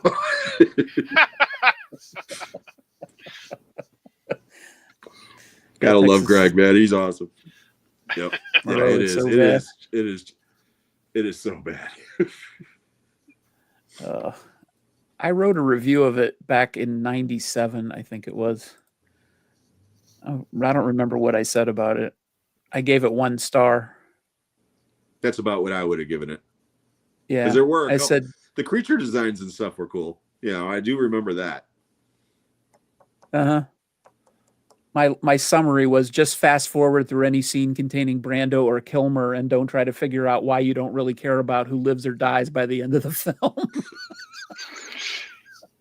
Pretty concise. I like it. Oh well, then he went on to a better film, Ghost in the Darkness. Yep. With Michael Douglas and him. I saw that fairly recently. I didn't love it, but it's much better than The Island of Dr. Moreau. Yeah. But my main problem with that movie is the Michael Douglas character. But Val Kilmer is really good in it. Yeah. But have you seen it, Kenny? No. Never seen okay. it. I did order it on Amazon though, but I haven't seen it. Okay. Because Amazon had the DVD for $3, I think. And yes, I have seen it, and yes, I will talk about it later. Oh, you can talk about it now. I will talk about it later. Towards the end of the show, if you know what I mean. Yeah. Oh, gotcha. We know why he'll talk about it later. Spoiler. Yeah. Yep. Then he did a movie called Dead Girl, which I have not seen, but it has Terry Hatcher in it. He's I have to get that. Are they spectacular? I'm asking the Yam Man. Yes. I picked up Heaven's Prisoners just to witness that again. He's billed third, but he doesn't appear to have.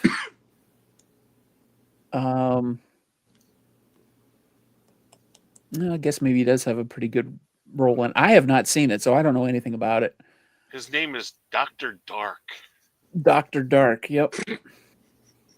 Okay. I've heard of Dead Girl, but I don't think it's good. the same movie that I'm thinking of. Yeah, there's another movie called Dead Girl that came out later, like in the 2000s, I think. Yeah, which is real gnarly. Yeah, it's not that one. Okay. Yeah, no, I haven't seen this one then. Yeah, I thought the same thing. I was like, wait a minute, Val Kilmer was in I was that going to say, when that you said Dead Girl, like, I was like, what? What? Yeah, wrong Dead Girl. Oh, you want to? This is a true IMDb. It's the second user review. Good day, mates. I will start by saying yes, I did pay only $1 for this DV, and it came with Dream a Little Dream 2. Let me guess. Dream a Little Dream 2 was better than this piece of shit. That's exactly what it says on IMDb. Never seen Dream a Little Dream 2 either. You're missing out. I saw the first one and I thought it was a piece of shit. Yeah. I saw that one theatrically and me too. God, Come what a on, waste of Corey time. Feldman doing Michael Jackson dance. Exactly. 58 years old. And Jason Robards is in a totally different movie going, what the fuck am I doing in this movie? I mean, yeah. I felt like sorry for him. Like Gene Kelly and Xanadu. Yeah, but at least that had an ELO soundtrack, you know? So, exactly. All right, 97, The Saint. Did you see The Saint? I did not see The Saint. I seen it in the movies. I loved it because, of course, it has Elizabeth Shue in it. Yeah. So I seen it because it had Elizabeth Shue in it. Although she's horribly miscast in that movie. I'm sorry. Yes, she is. I never once bought her as a nuclear physicist. No. Talking about cold fusion. But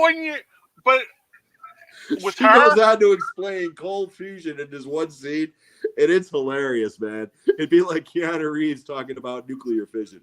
So when the isotope hits this, you know, it's just.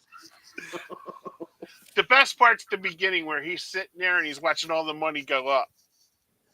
Oh, he's great in the train station. He's great. Culver's I great actually thought it was really good. Yeah. Oh, I like The Saint. I'm not shitting on The Saint. I love Elizabeth Shue. I just think she's not bad in it. She's just miscast. You know. I gotcha.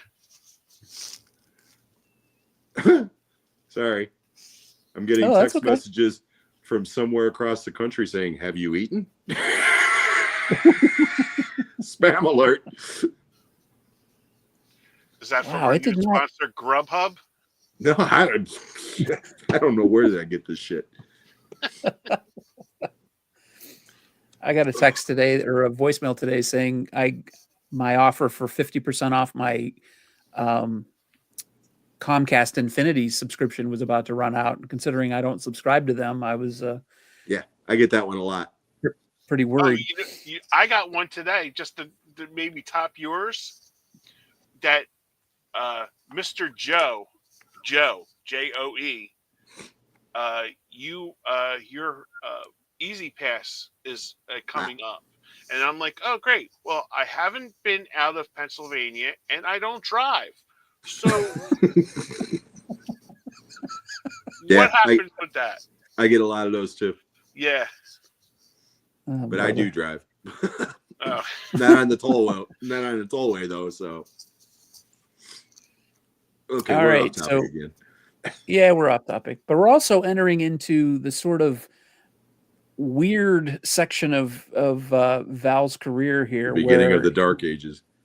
yeah, after The Saint, which apparently didn't do great at the box office, he sort of wandered into, I don't want to say a terrible period in his career, because there's a lot of stuff in here that's good, but a lot of stuff in here I did not see. So I'll just throw out some titles, and if you've seen them, let me know. I'll let you know if I've seen them. The Prince of Egypt. Yeah, that's an animated film. He's Moses. Yeah. Yep. See, I haven't seen it. I know at this point of his career, he was more family focused. Mm-hmm. He had 2 kids at this time, and he was basically like doing movies that he wouldn't have to go far away from his kids. Yeah. Okay. He was very family oriented and hands on. Right. Yeah, I'm not knocking him or his choices. No. I'm just letting you know what you Yeah. had said about, like, not like any blockbusters, but I'm just saying. No, I said the Dark Ages because there's some movies okay. coming up that I don't consider very good. Yeah. Yeah, there's the movies that I've seen out of the next few here, well, quite a bit. There are some real winners, but there's some ones that I've never heard of or don't know anything about. But yeah, Prince of Egypt, At First Sight. I've seen it. You've seen it? I've seen it. It has Mira Sorvino in it, and that was a date movie. Okay. Any good? The date or the movie? You tell me. Thumbs up for both, but the movie of course was longer lasting than the date. On the yam scale, was it a 1 or a 5? I give it a solid 3 out of the yam scale. 3 yams. 3 yams. Total Recall. The Total Recall? I really liked it, and he did a lot of work with like the Blind Institute and stuff like that to learn everything with. I did hear about this movie. Okay, you said that was one of those. Very good. Yeah, love story type movie. Yeah, I remember reading it was one of the most challenging roles he ever took because he had to be blind. Joe the King. No idea. No clue. Pollock.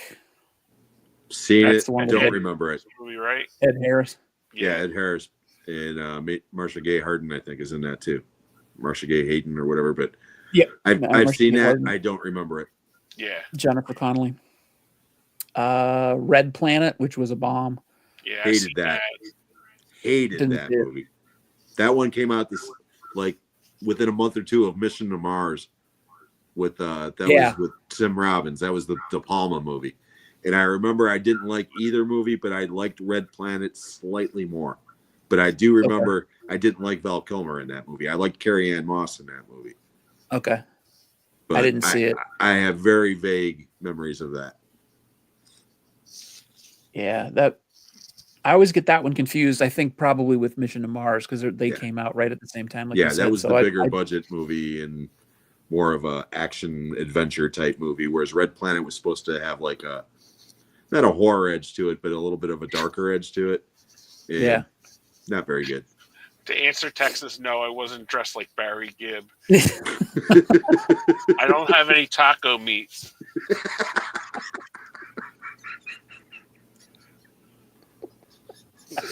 Wow. All righty. 2002, The Salton Sea, which Texas I have is heard doing of, a live and I've watch heard it's party really for good. that tomorrow night. Yeah. Who's having that? Texas. Texas Shut is. up! Is that real? Tomorrow night. Oh, I'll be there for I that. believe it's tomorrow night. If I'm wrong, Texas, let me know, but I'm pretty sure it is. Yeah, Texas, plug that in the chat. Yeah, absolutely. Also, 2002, Hard Cash. I know he did that with Christian Slater. Don't remember that one. 2003, Wonderland. That's the one where he played John Holmes. John Holmes. I played at my That's a theater. good movie. Yeah, that's a depressing movie, but it's a good one. Yeah, and he's very extremely good depressing. in that movie. Who is? Kilmer. He's Kilmer. great in that movie. Yes, he's fantastic. I'm sorry, I couldn't hear you. Then The Missing. I think that's with Kate Tommy Lee Blanchett. Jones. Tommy Lee Jones. That's a Ron Howard movie. Yeah, he just basically does a cameo in that movie, but it's a good one. Okay, I own that one on DVD.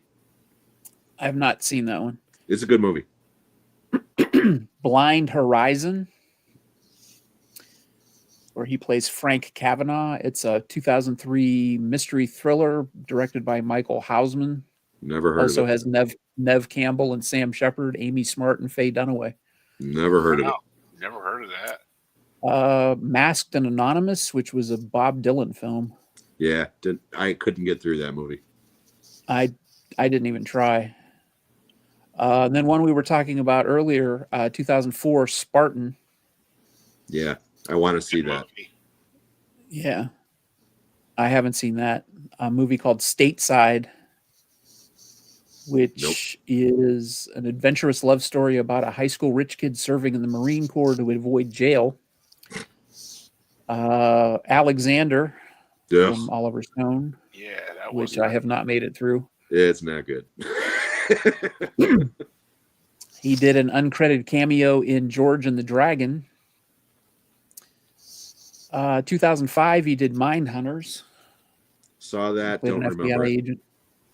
Yeah, I remember seeing the trailer for it, and I thought it was going to be based on the book Mindhunters, which eventually led to the Netflix show. series Mindhunters. Yep. But it wasn't. Nope. So I never bothered with it. But then he came out with Kiss Kiss Bang Bang, which is great.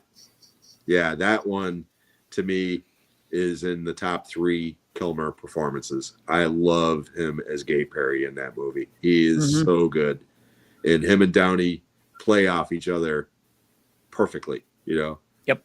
12%? Who taught you math? I love that movie so much. Yeah, that's a great movie. I've only seen it once, but the chemistry between the two of them is fantastic. I definitely need to see that one again.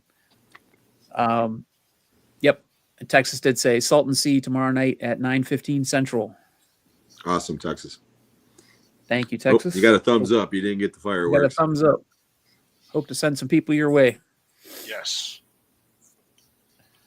Okay. In 2006, he was in 5 movies. 2 of them direct to video, or 3 of them direct to video. Summer Love, also known as Dead Man's Bounty. Nope. Moscow Zero. Nope. 10th and Wolf. Nope. Played.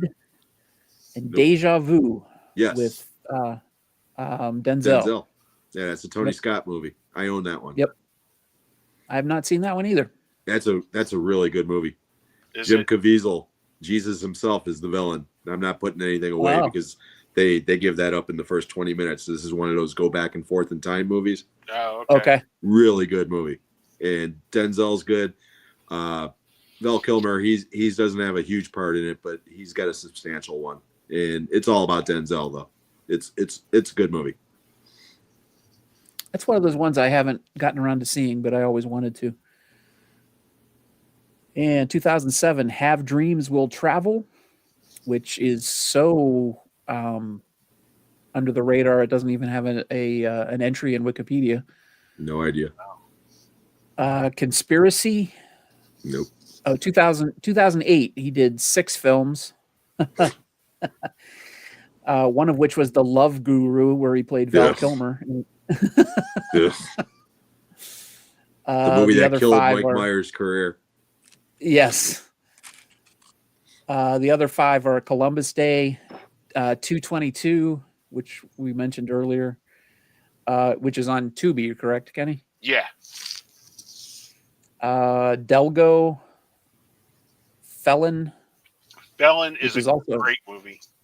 okay. I was gonna say you would mention that one. Yeah. And Conspiracy. Then 2009, I think, must have been the highlight of his direct-to-video days because he's got 7 movies. Yeah, he worked more than Cage. I know. He's got The Chaos Experiment, Streets of Blood, American Cowslip, The Thaw, Bad Lieutenant, Port of Call, New Orleans with Seen that Cage. one. Yeah, saw that one. I have not seen that one. It's weird, but it's Hardwire. good. Is he in it for very long? Who, Kilmer? Yeah. In the Bad Lieutenant movie? Yeah. Yeah, I mean, but it's not like it again, that's all about Cage. That movie's all about okay. Cage. That's what I figured. And then Double Identity. Nope. And 2010, 4 movies. The Traveler, which I have seen at least part of. I can't remember if I saw the whole thing. It was not very good. Bloodworth, MacGruber. Yeah. Which saw MacGruber. featured in the open. Yeah. Yeah. I like MacGruber. It's stupid, but I like it. Yeah. I kind of figured the type of movie it is. It looks like it's stupid but funny. He played Dieter von Kuntz. Yeah, he's the bad guy. Or if you watch Jim's video of it, he pulls it out and he goes, I don't know why the hell this is in the collection. Oh, I don't own MacGruber. I thought you did. No, I don't own it. Oh, okay. I thought you did. No, but those, I got a lot of those. No, Entourage movie is the one you were thinking about. I was like, oh, this piece of shit.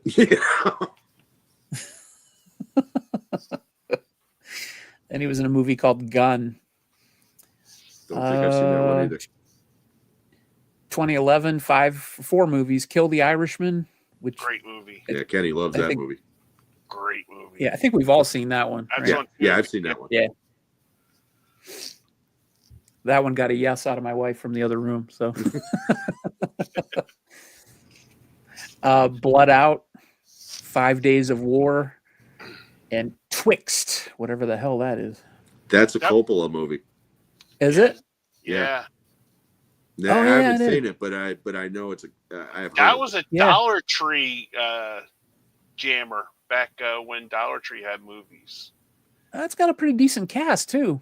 Kilmer, Bruce Dern, Elle Fanning, Ben Chaplin, Alden Ehrenreich, David Paymer, Joanne Whaley, and Tom Waits. Oh, well, I take it back. Yeah. Well, whatever the hell that is, sounds pretty good. 2012, 7 Below, Wyatt Earp's Revenge, The Fourth Dimension, and Breathless. Nope.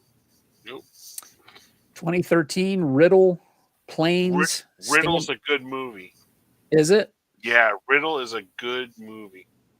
He plays a sheriff in that one. And I've seen the cover. yeah, he's really good in that movie too. I can't. Let me see where that's streaming. It's not on Tubi, unfortunately. Yeah, I've never heard of it. Planes. Yeah, Planes I saw when my grandson was like 2 or 3, but I couldn't. That was the cheap Cars ripoff. He basically did his own character from Top Gun. Oh, really? Yeah, that's nowhere. Or a version of it. I think I got that at a charity store for $1. Riddle. Okay. That's how I seen it. Standing Up and Palo Alto, which was directed by Gia Coppola. Yep. Nope. 2014, he did Tom Sawyer and Huckleberry Finn. He played Mark Twain, which I know he did a one-man show based on Mark Twain. Yeah, he was infatuated with Twain, wasn't he? I believe so. He did come out with he did Citizen Twain, which was his one-man stage show that he did all around the country. And he did film a version of it in 2019 called Cinema Twain. Then in 2017, Song to Song, The Snowman, which I've heard is good, but I have not seen it. My mom just watched that on Netflix, Really? like within a couple of weeks ago, and she liked it, but I haven't seen it. Okay. With Michael Fassbender. Yeah, that's the reason why Yeah. I put it on. I was like, this guy's a good actor, Mom. You'll like him. Okay. And he was in a movie called The Super, which is a horror movie. Not to be confused with the Joe Pesci classic, right, Kenny? Yeah, Yes. I love that movie. I know Not you that do. It's so darn good. And that's on Tubi also, The Super with Joe Pesci, if you haven't seen that. Oh, not The Super with Val Kilmer? No, not The Super with Val Kilmer. I just looked that up because I had all of the Val Kilmer ones up. Texas says The Super is good. Oh, okay. So we'll have to check that one out.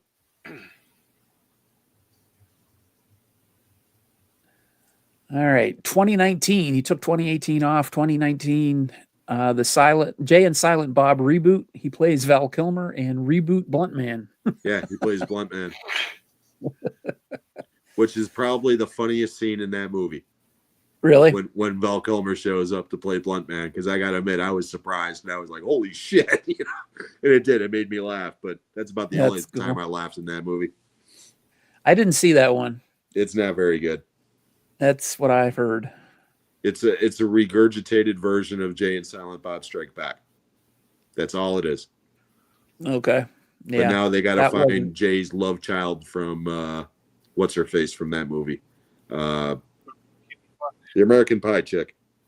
Oh yeah. Yeah. You know what I'm talking about. Yeah. Boo Boo Kitty Fuck her. Yeah. Shannon Elizabeth. Yes, I remembered Elizabeth, but I couldn't remember if it was the first or last name. So that's how my brain works. It was also in a movie called Firstborn, and I already talked about Cinema Twain. And we're rounding out his career here. 2020, A Soldier's Revenge and Pay Dirt. 2021, The Birthday Cake, and then the documentary Vow, which I have seen and highly recommend. Yes. Yeah, I haven't brought myself to watch that yet. Yeah, it may be hard to watch, but I it's on my list. Let's put it that way. Yeah, it may be hard to watch at this point, but it's very, very good. I watched it in 2022. And it's just amazing how much he documented of his own life, because the footage from that film is all from him. And like Kenny was saying, that, you know, he was very, very, very strongly supportive of his family. And that's why he did a lot of the things he did career-wise. So you get to see a lot of that in the film.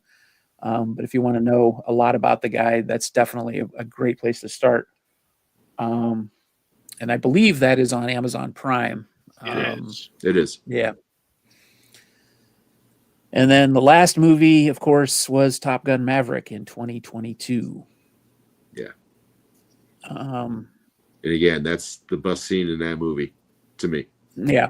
It's a when you showed the montage to us, you know, earlier today, that's the scene that got me, because it's a great scene in the movie, in the context of the movie, but it's almost like he knew that was going to be it for him on screen, and it turned out that it was. Yeah. Yeah. That was a great capstone to his career as an actor, and great way to go out, I guess. In that type of way, going out on top, because, you know, that movie, if you know what they say is correct, that you know, Tom Cruise saved the box office with that movie. Seeing Val Kilmer up on the big screen in a giant movie like that, after I just rattled off how many movies that we haven't heard of, you know, we have him come roaring back in a movie of that stature is just an excellent way to cap off a career. Yeah. So that's a better way of paying tribute to a career than I can think of. Yeah. All right. So you guys were throwing in the chat a couple of movies that you guys were talking about. We mentioned them. Thunderheart got a lot of love in the chat. True Romance. Of course, Tombstone. What else? Texas brought up Super and Birthday Cake. Oh, yeah, Birthday Cake. We talked about that really quickly just now. He's not in it much. Let's see. What is the Birthday Cake? It is an American crime thriller film directed by Jimmy Giannopoulos. Okay. Jimmy G. Jimmy G. Oh, it has Ewan McGregor in it. Lorraine Bracco. Yeah, never Jeremy heard of it. Allen White. Yeah, Jeremy Allen White. He's in The Bear. Yeah. Decent, That is decent straight enough. Plex, boys. Oh, is it? Yeah. Cool. Plex. Okay. Thanks, Texas. Thanks, Texas. Yeah, And definitely. there's Thank William you, Texas. Fichtner in it too.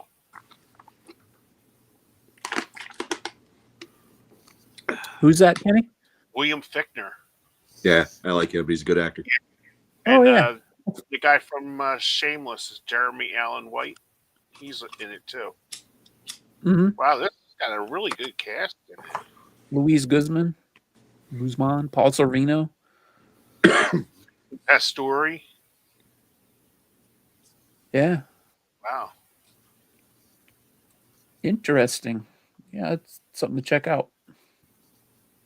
That's the last movie that Paul Sorvino starred in at the time of his death on July 25th, 2022. Oh, wow. Big Paulie. Yep. All right. Well, one thing that to put a cap on the tribute to Val Kilmer tonight, the one quote that I put in the image that I used to promote the show for us this week was that Kenny Jones is Barry Gibb. Thanks, Texas. Is that Roger Ebert said that Val Kilmer was the most unsung leading man of his generation. Yeah. And one of the things that I was saying, I think before the show, was that before he passed away, one of the things that if somebody said, "Who's your favorite actor?" I don't think Val Kilmer was somebody that would jump to the forefront of my mind immediately. But it's sad to say that after his passing, I really started to really appreciate how many things he was in that I really, really loved. And it sucks that it takes the passing of somebody to have that happen. But, yeah, I'm kind of glad we got the time to talk about it and appreciate it and just talk about his career and share it with you guys. And, yeah, just, yeah. Couldn't say it better. If I had to rank, my all-time favorite actors, yeah, he probably wouldn't even make the list, but that doesn't mean how much I loved him and his movies. Right. And just the little things in his movies, his smile. Yeah. He always had like this little sparkle in his eye, regardless of the character. Yep. And you could see that he loved doing what he did.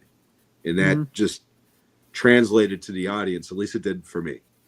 Yep. Yeah, Yep. For me, he had a presence on screen where you were just drawn, like I said earlier, you were just drawn to him. Didn't matter if he had like a little part or anything like that. He just had a presence. Yeah. And it's just a shame, that we didn't see like maybe a full, a lot of it. Because if he was healthy, who knows what he would have been doing after Top Gun Maverick. Yeah. Yeah. Yeah, if he wouldn't have lost his voice or whatever, I truly believe he would have had a renaissance, like some of these other actors. Could you imagine Kilmer in a Tarantino movie? I mean, technically, he was in one with True Romance, okay? Right. So he did get to do a little bit of Tarantino. But could you picture him playing like Vincent Vega? I can. Oh, yeah. You know, I totally can. I'm not taking away from John Travolta, but no. I would have loved to seen him in that type of a role. Let's put it that way. So I was talking to my friend about we were having this show, and he kind of, I don't agree with him, but he sort of had like like how DiCaprio was, like overtook like in the 90s. Yeah. That's how Kilmer was in the 80s for us. Yeah. You know? Yeah. And, well, in a way, I could see that because a lot of people early in Kilmer's career, they considered him a pretty boy. Yeah. Who became an actor. Okay. Whereas me, like I said earlier in the show, first time I saw Top Secret, the first time I saw this guy on screen, I knew he was going to be a star. You know, and I was right. I don't think he became the star that I thought he was going to become, you know, because if watching Top Gun back in the day, to be honest, if you would have asked me then, Tom Cruise or Val Kilmer, who's going to be the bigger star, I would have said Val Kilmer. And I would have been dead wrong, you know? So, but, you know, and again, that's not to take away from Tom Cruise because he's had an incredible career. And God forbid something happens to him, we'll be doing a show like this for him, I'm sure. You know, I mean. It's funny because Tom Cruise is somebody whose career I like his movies. As a person, not so much. Yeah. But, you know, I will respect his career and separate the art from the artist. Yeah. You know, I can do that. I don't know all that much about Val Kilmer other than what I know from that documentary and what little I've heard here and there, because he kept to himself. Yeah. He was a pretty private guy. Yeah. And that's probably a good thing, you know. But and apparently he was one of those guys that was just gracious to everybody, you know, on the set. I mean, Drew Barrymore was just talking on her show a couple days ago about Batman Forever because I forgot she was even in that damn thing. Oh, yeah. And she said on day one, Kilmer made sure that her and Debbie Mazar were comfortable and that they had everything they needed. She says that it just blew her away because up until that point in her career, she just didn't see that on sets, you know, unless Steven Spielberg was on the set, you know? Right. That's cool. That's good to hear. And I had no idea that he lived with Will Forte for 6 months after they did MacGruber. Yeah. Oh, yeah. Yeah. Will Forte says that the biggest regret he has is Val Kilmer wanted to do The Amazing Race with Will Forte. And they were going to do it, and their agent said, no fucking way. Yeah, I did hear that. Can you imagine I didn't Will know they lived together, Forte and Val Kilmer on The Amazing? I would watch that shit, you know, and I don't watch reality shows. I would watch that in a heartbeat. Well, you know, there was 2 other people that were set to do it, and their agents pulled it at the last minute. Yeah. Yeah, Mike White was on there. I know that. With his dad. Yeah.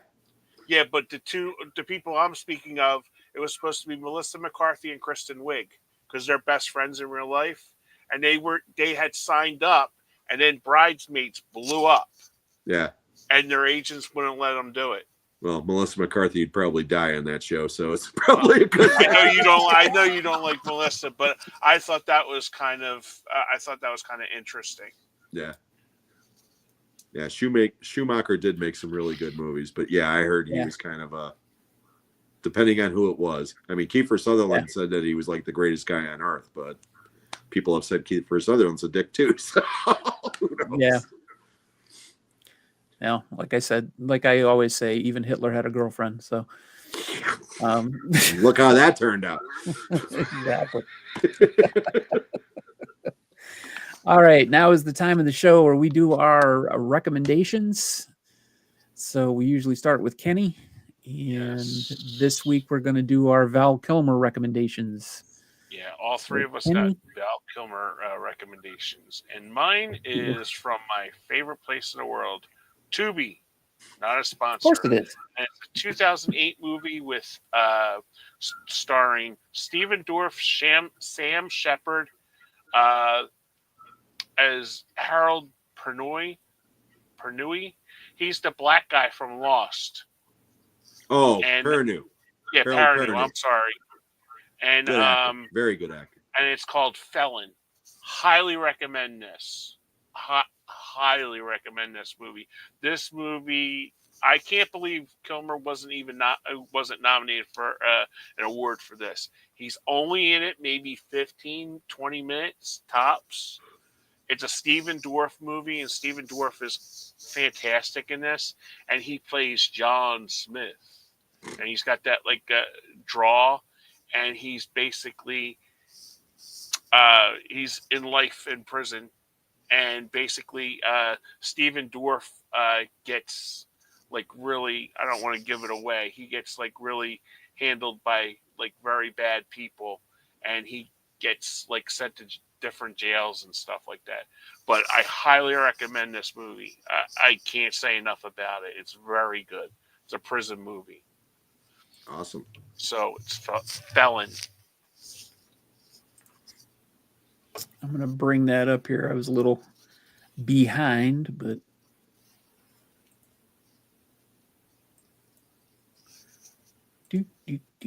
there we go.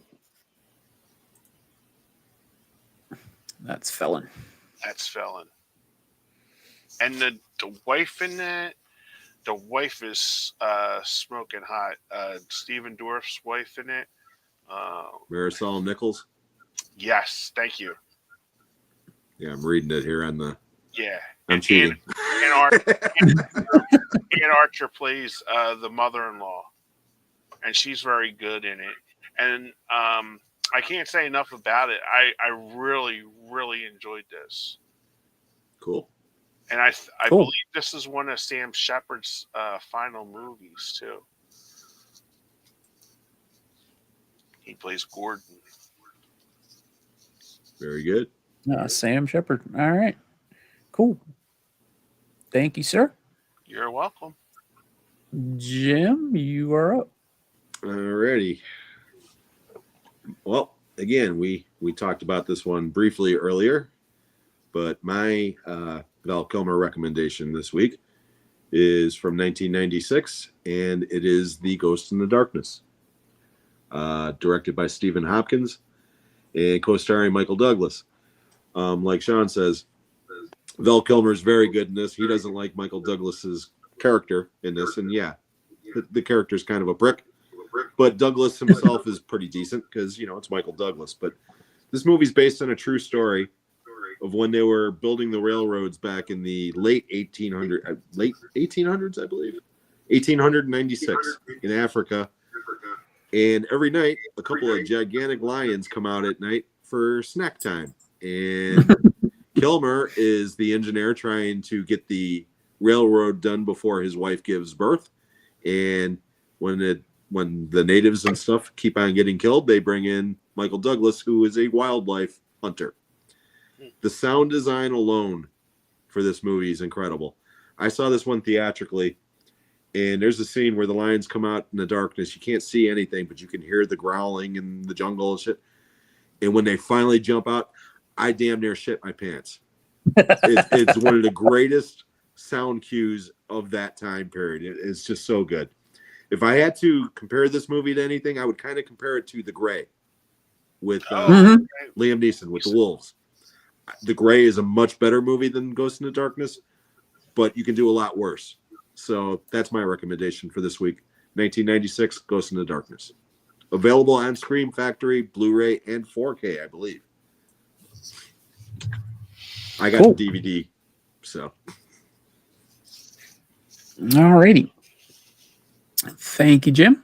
You're welcome. My recommendation, I mentioned it earlier in the show. I was kind of obsessed with it. It is The Doors. I probably saw it more than any other Val Kilmer movie other than Real Genius, but in a shorter amount of time. That is not. Yeah, that is not. I might really want. They're just doing a whole montage of Val Kilmer. Just doing a montage of Val Kilmer movies there. But of course, he plays Jim Morrison, lead singer of the Doors. And we were talking about it quite a bit in the show. But if you're not a fan of the Doors music, your mileage may vary on this. But if you are interested, definitely check it out. It's well worth your time. So check out the Doors for a really, really fantastic performance. That is really the selling point. Jim Morrison and Val Kilmer sort of meld into the same person. Because see, I'm doing it right now. Val Kilmer becomes Jim Morrison, and I think if I read this correctly, I think they recorded a version of "This Is the End" live with Val Kilmer doing the vocals, with the Doors playing the music, and the Doors actually said they really appreciated it because they finally got a live version of that song on tape that they never got with Jim Morrison. Oh, wow. That's how close his singing voice was to Jim Morrison on that. So whether that's true or not, I don't know, but it's a testament to how close he was to the real thing. So really, really good film, great cast, and I can't say enough about it. So check it out. Awesome. And on that note, it is 9:00. So hey, we're getting good at this. You think we timed it out or something, right? Yeah, it's almost like we rehearsed it. Yeah. But yeah, that was our Val Kilmer tribute show. Thank you, Kenny. Thank you, Jim, for sharing your memories. And thanks for everybody who was in the chat. Thanks everybody watching. If you're watching this on a replay, thanks for listening and watching. Leave comments below how you first interacted with Val Kilmer. I'd be interested, and I will respond to your comments. So that is a great idea, Kenny. Thank you. Yeah, definitely do that. Awesome. Greg, take care as well. Greg. Thanks everybody from the chat. Greg, Texas, thank you. Sean, Stacy. All right. Mr. Dan, thank you very much. Texas, everybody. And we will call it a night. And that is it for this week. We'll be back on the 22nd with our Jack Nicholson show. Ooh. Hopefully he doesn't die. Yeah, hopefully he doesn't die. It's not a tribute. Wow. He's still alive. Yeah. We're celebrating his birthday. That'd be a long ass show, man. We'll be doing the Jerry Lewis telethon, bringing that back for the Jack Nicholson movies. Yeah, we're celebrating his birthday. We're not celebrating his career as in the end of it, or the end of his life. But we'll see you in 2 weeks. So awesome. Thanks, everybody. Thanks, guys. Good night. Have a good night.